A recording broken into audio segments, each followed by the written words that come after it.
Hoy vamos a meditar un texto que es uno de los primeros textos que yo me aprendí allá en la escuela dominical cuando estaba entre Leo, y mi maestra de escuela dominical era Sandra, la hija de nuestro hermano Antonio Marreta, y me acuerdo que en un concurso nos hizo estudiar un texto muy hermoso, que seguramente muchos lo conocemos, pero muy pocas veces hemos pasado por ese libro, que es el libro de Nahum. Y es un texto muy conocido que es Nahum 1.7, seguramente muchos lo conocemos, que dice: Jehová es bueno, fortaleza en el día de la angustia, y conoce a los que en él confían. Y me gusta mucho a mí leer estos libros cortitos del Antiguo Testamento. Son libros que dejan mucha enseñanza, aparte de que tienen mucha historia del pueblo de Israel, pero son libros que llevan mucho a la reflexión. Nos hacen abrir los ojos en un montón de cosas, leyéndolos detenidamente y por ahí con la ayuda de comentarios, de diccionarios bíblicos, y por ahí buscando algo por internet. Yo leía, pero nunca lo había leído completamente, ¿no? Y no había leído tampoco comentarios sobre el libro de Nahum. Sí había leído sobre Jonás, que también habla sobre Nínive, cuando Dios lo había mandado a Jonás allí a predicar a Nínive, para que Nínive se convirtiera, ya unos 150 años aproximadamente antes de la profecía de la destrucción de Nínive que profetizó Nahum. Y yo quería leer, vamos a leer en Nahum 1, vamos a leer, lo vamos a buscar, si lo encontraron.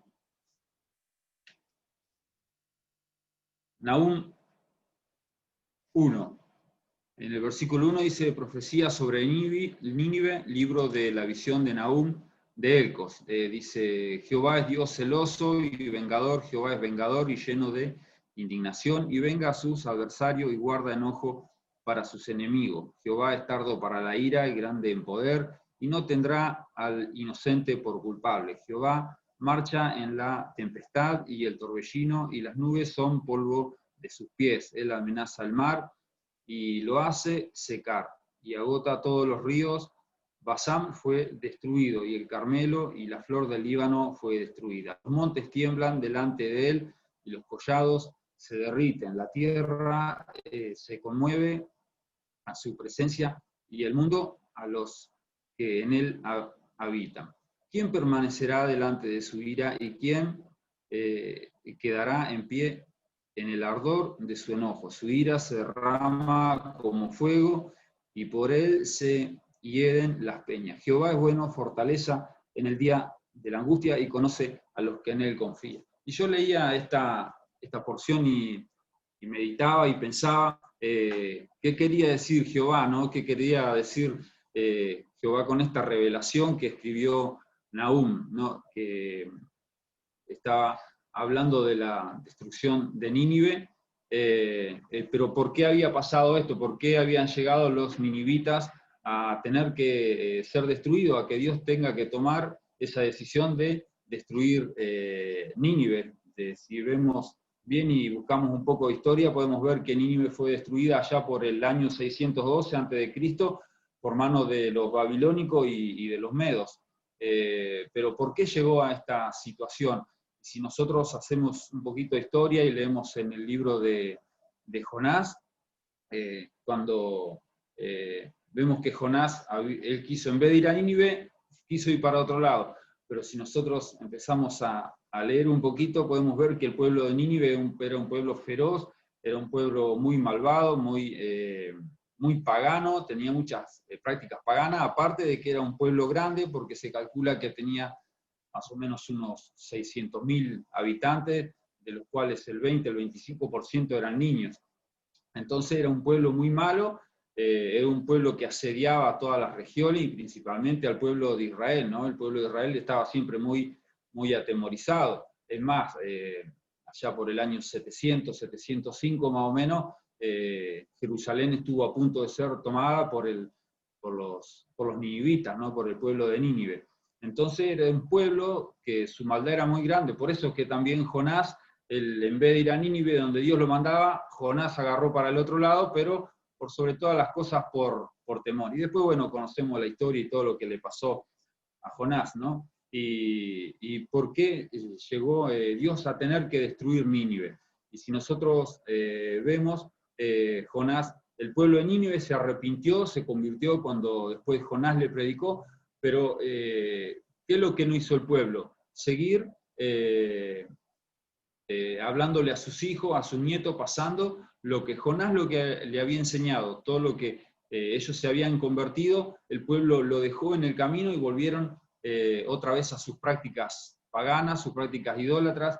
Entonces la maldad creció nuevamente. Entonces por eso Jehová decide destruir a Nínive y entonces lo manda a Nahum a que escriba esta profecía donde Nahum decía todo lo que puede hacer Jehová. Jehová es esto, Jehová es aquello, Jehová es esto, pero era también una palabra de consuelo para el pueblo de Israel, donde le decía que los ninivitas iban a ser destruidos. Y al final decía, Jehová es esto, Jehová es celoso, es vengador, Jehová es lleno de indignación, pero al final dice, Jehová es bueno, fortaleza en el día de la angustia y conoce a los que en él confían. ¿Qué quería decir Nahum con esto? Que Jehová no se había olvidado del pueblo de Israel, que Jehová iba a hacer justicia y iba a librar no solamente al pueblo de Israel, sino también a los pueblos alrededor de Nínive que eran asediados por los ninivitas. Y esto me llevaba a reflexionar qué paciencia, ¿no?, que tiene el Señor muchas veces tiene con nosotros, qué paciencia tuvo con el pueblo de Israel, cuántas veces pecó, pero no se olvidó de su pueblo, no se olvidó de su pueblo de Israel, el pueblo que él había escogido. Pero también cuántas oportunidades le dio Jehová al pueblo de Nínive. Primero le mandó a Jonás para que se arrepientan, se conviertan, pero tenían una tarea que era comunicárselo a sus hijos y a sus nietos, y no lo hicieron. Por eso es que Jehová después desata toda esa ira sobre los ninivitas. Y una de las cosas que me llevaba a reflexionar en este tiempo, también qué paciencia, ¿no?, que tiene el Señor con nosotros, que desobedecemos, pecamos, muchas veces renegamos por las cosas que nos pasan, pero Él siempre está con nosotros, como dice esta parte del versículo del 1:7, y conoce a los que en Él confían. Dice, Jehová es bueno, fortaleza en el día de la angustia, y conoce a los que en Él confían. Y más en este tiempo de pandemia, por ahí tenemos que hablamos con nuestros compañeros y los que conocen de nuestra fe nos preguntan, ¿qué pasa? Queda poco tiempo, ya se acerca el final, viene el juicio de Dios, y bueno, uno tiene la oportunidad de poder hablarle y decirle que es una oportunidad más que nos está dando el Señor a esta raza caída, que somos nosotros los humanos, que somos pecadores desde el principio, pero también poder aprovechar y predicarle que la salvación viene del Señor a través de Jesucristo, ¿no? Pero por sobre todas las cosas este tiempo donde el Señor nos ha tenido tanta paciencia, pero también, si bien tenemos que estar en nuestros hogares, tenemos que resguardarnos, pero por ahí muchos de los que tenemos que salir a trabajar, tal vez somos los que estamos más expuestos, pero podemos ver la mano del Señor